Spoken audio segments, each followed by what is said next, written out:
Ngibingelele kuwe mlaleli, ngiyathemba usaphila-ke. Mina-ke engizokucela kuwe-ke laphana-ke ukuthi-ke uma ngabe usamusha-ke kulo-ke leli khasi-ke leli-ke wenze ukulungele-ke laphana-ke ungixhase ucindezele-ke ibhathini subscribe nje, akubizi imali, kumahhala nje okhishwa nesenti-ke elimnyama-ke leli-ke khona uzokwazi phela ukuthi-ke uthole nezinye-ke iy'ndaba-ke ezintsha-ke nje engizoloku ngikufakela zona-ke kulo-ke leli khasi-ke leli-ke kusukela-ke manje-ke ukuze ngingaphuthi lezi ndaba ongawenza njengamanje ukuthi-ke ungixhase ucindezele-ke ibhathini subscribe njengamanje-ke.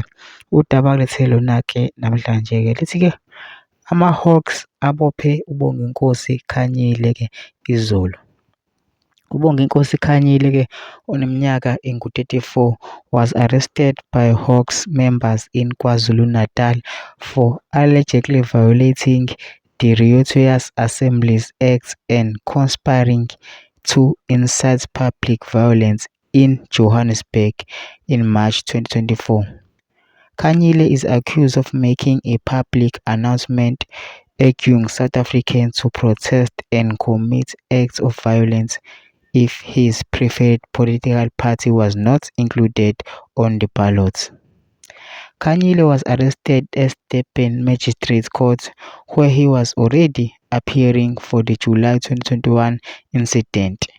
He was released on bail and is scheduled to reappear in court on September 23, 2024 for both cases.